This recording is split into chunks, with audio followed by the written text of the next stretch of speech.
and she said, you know what? I'm just going to be myself. And she stood up and did it. So thank you, dear, very much. All right.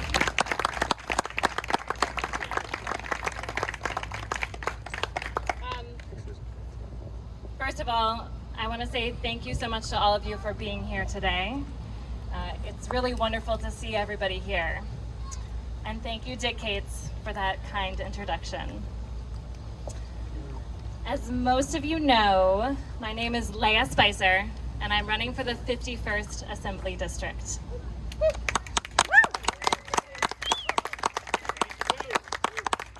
I grew up on a small farm here in the 51st, and I live on that same farm with my partner Kyle and our 3 young children.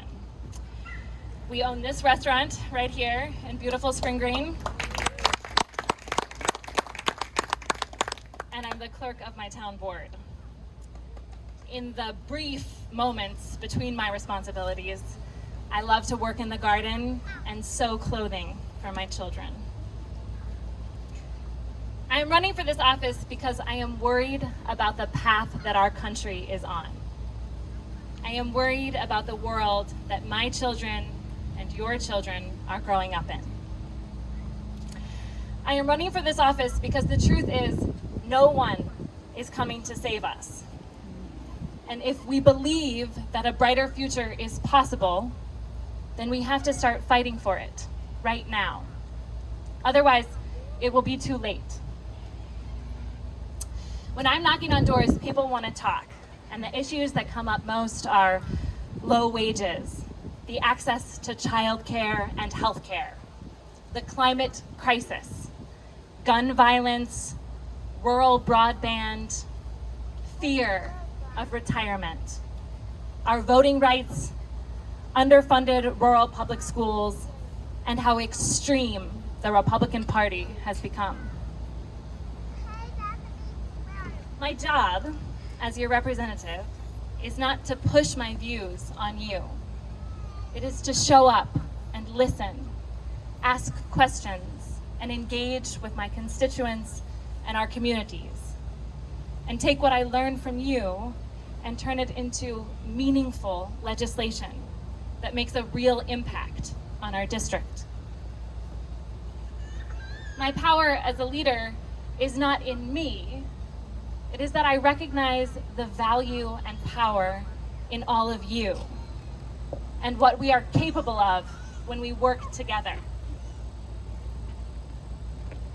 My opponent has been in the legislature for far too long. He is completely out of touch with the concerns and issues of the district.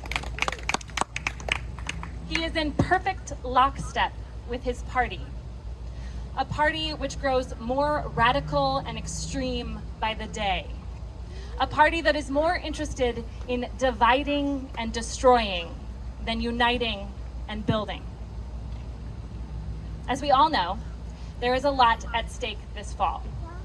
We must prevent a veto-proof Republican majority, re-elect Tony Evers and Josh Kaul, send Ron Johnson packing, and elect Pat Scogan.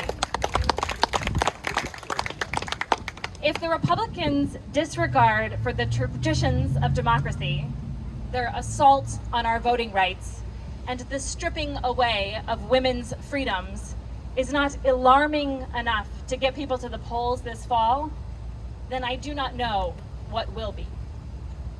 Democracy erodes around us. Now, we have a good chance of winning this district. Woo! Mark Pocan told me the other day that he thinks that this is one of the only assembly seats that can be flipped. But we have work to do. As you know, elections cannot be won alone. So I am giving each and every one of you the opportunity to join this campaign. There are so many ways that you can help. Put a yard sign in your yard, wear a t-shirt with my name on it, like my posts and share them on social media, hold a house party, donate whatever you can to my campaign, phone bank, knock doors. And this fall, when we win, This victory will belong to all of us. And we can begin to build a more equitable, compassionate, and inclusive nation for all of us.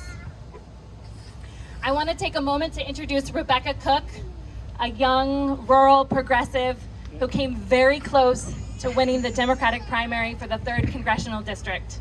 I'm so glad to have you here today, and I'm even more glad to have you on my team.